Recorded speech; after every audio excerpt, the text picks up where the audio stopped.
If you've ever asked yourself, why don't I enjoy being around people like I used to? And that question stirred something deep inside you, you're not alone. Many people in their 60s, 70s, and even 80s begin to notice that their relationship with socializing has changed over time. It's not because they don't care anymore, it's not because they've grown cold or bitter, it's that something inside them has changed.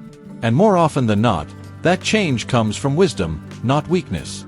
In this video, we're going to explore 6 deep reasons why you might be pulling away from social circles you once cherished, even if you were once the life of every gathering. These are not surface-level observations. Each reason reflects something real, something that many older adults have experienced, even if they rarely talk about it. Some of these reasons may surprise you. Others might hit close to home. But one thing's for certain, by the end of this video, you'll understand yourself better, and perhaps even forgive yourself a little more for needing space. Stick with me to the end, because you'll soon realize that stepping back from certain people isn't something to be ashamed of. In fact, it might just be one of the wisest decisions you've ever made for yourself. Let's begin. Reason 1. The weight of past betrayals. As time passes, we don't just accumulate memories, we collect scars. Some scars are easy to forget, a little argument here, a misunderstanding there. But others are much deeper, betrayals, rejections, moments when we opened ourselves up, only to be dismissed or taken advantage of. And as we grow older, we feel these scars more keenly. We stop offering ourselves so freely, not because we're angry, but because we've learned that not everyone deserves a front-row seat in our lives. Take Catherine, for example. An 83-year-old woman from Seattle. Catherine used to be the life of every party, hosting dinner gatherings every weekend, filling her house with laughter and warmth. But over time, things started to change. Friends drifted away. One betrayed her trust, another disappeared when her husband passed away. It wasn't one big heartbreak, it was the gradual erosion of trust. Now, Catherine often chooses solitude instead of company, not because she hates people, but because she values peace more than pretension. There's a protective shell we build as we age, and it's something we need, even though it's not always comfortable. Older adults like Catherine have loved deeply, given generously, and been let down many times without warning. That's why, as we age, we learn to pull back. Not out of bitterness, but out of wisdom. We become more selective with our hearts and time, learning to protect ourselves from things that don't feel safe or sincere. This isn't coldness, it's caution. When you've been through enough disappointments, you learn to look at people's actions rather than just their words. And that's the wisdom you gain after a life full of ups and downs. Reason 2. The craving for peace over small talk. In your younger years, you may have tolerated conversations that went nowhere.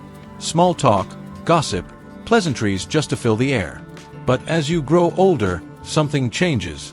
You start to recognize the deep value of peace. Silence no longer feels empty, it feels nourishing. Take Joseph, a 74-year-old man living in Denver. Joseph used to be the charming guy who made everyone feel at ease at every party. But now, he avoids events that require endless mingling. I don't want to talk just for the sake of talking, he says. I prefer peace. Joseph doesn't prefer isolation. He prefers authenticity. He doesn't want to perform just to get attention anymore. Joseph has started to realize that, as we age, we must cherish meaningful relationships, deep conversations, and moments of stillness where the noise of the world fades away, and we can simply be ourselves. As we get older, our emotional energy becomes more valuable. The need to impress fades, and we begin to crave real connections, not shallow exchanges. If you've been pulling back lately, declining noisy parties or avoiding aimless chatter, it's not because you've become antisocial. It's because you've become clearer about what you need. You've learned to protect your energy and choose your time with those who truly matter. Reason 3. The feeling that people don't understand you anymore. There comes a moment in life when you look around and realize the world has changed, and so have you. The language is different, the values have shifted, even the pace of everything, conversations, relationships, and expectations, feels almost unrecognizable. And amid all this change, you might begin to feel invisible, unheard, or simply out of place. Take Emily, a 78-year-old retired teacher from Portland. She used to love sitting with her nieces and nephews, sharing stories about how she raised 5 kids while working full-time and still found time to volunteer. But lately, when she speaks, they nod politely and check their phones. They're not being malicious, it's just disconnect. And over time, that gap feels like a canyon. This is one of the quieter reasons older adults pull away. It's not that they don't care, it's that being in environments where you're not truly heard starts to feel exhausting. Slowly, you begin to choose your own company, not because it's better, but because it's safer. It's not that you don't care, but after enough moments of being misunderstood, silence becomes easier. It's not about being alone, it's about finding people who truly hear you, where your presence is enough. Reason 4. The fear of becoming a burden. As we grow older, there's a quiet fear that starts to settle in. It's not the fear of illness or even death, but the fear of becoming a burden to the people we love.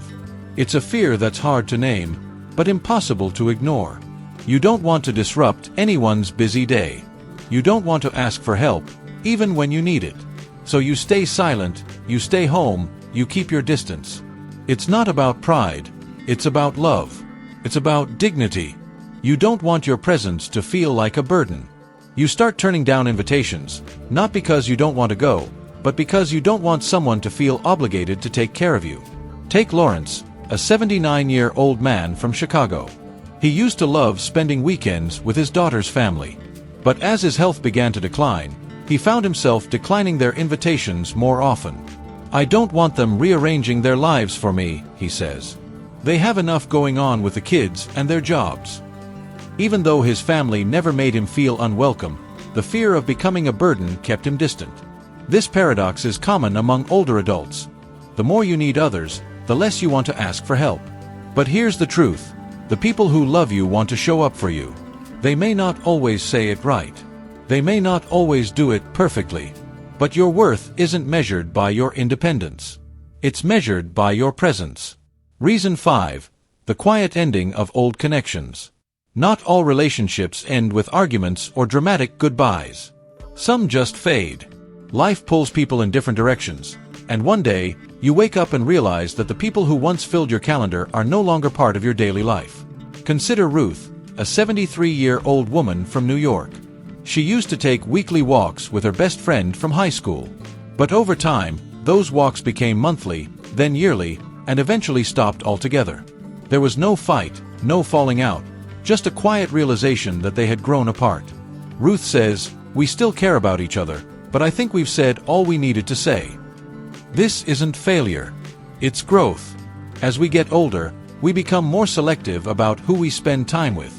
Not because we're better than them, but because we understand what we need. And sometimes, the hardest thing to do is let go, not because we don't care, but because we've grown. Reason 6. The joy of your own company. At some point in life, you stop seeking crowds and start savoring solitude. Not out of bitterness, not out of loneliness, but because you've realized something too many people never learn: your own company is enough. Take Gerald, an 82-year-old man from Los Angeles. His house used to be the center of social gatherings. He was the loudest in the room, always bringing energy to every event. But recently, Gerald finds more joy watching birds from his porch than hosting parties. When asked if he gets lonely, he smiles and says, "I've got enough stories in my head to keep me company for days." What Gerald has discovered isn't loneliness, it's contentment. The need to entertain others, to fill every silence, has faded. Now, he enjoys the stillness, the freedom to be himself without the pressure to perform. This shift often confuses those around you. They might worry. They might think you're withdrawing because of sadness, but in truth, you're just tuning into something deeper, a life that's quieter, but richer. When you choose solitude instead of a crowd, it's not avoidance, it's wisdom. You no longer need to fill every moment or explain every choice. You're simply living a life of your own pace. So, which of these 6 reasons resonated with you? Was it the quiet end of old connections? Or perhaps the realization that seeking peace is no longer something you need to explain? Remember, you're not broken. You're becoming. Avoiding people doesn't mean you're bitter or antisocial. It might mean you're wiser. You've lived through decades of experience, and those years have earned you the right to be selective, to protect your peace, to honor your own pace, and to find meaning not in the noise of others, but in the quiet knowing of yourself. So, if you've been pulling away from people, take a moment to ask yourself why. You may find that what you've been seeking isn't absence, it's alignment. And let this video be a reminder that even in your stillness, you are seen. Even in your quiet, you are heard. And even in your solitude, you are never truly alone. Thank you for joining me today. I'd love to hear from you. Share your thoughts in the comments below. What spoke to you the most in this video? If you enjoyed this video and found it helpful, please like, subscribe, and share. Your support helps us continue creating quality content to inform and inspire you. Thank you for watching, and I look forward to seeing you in the next video.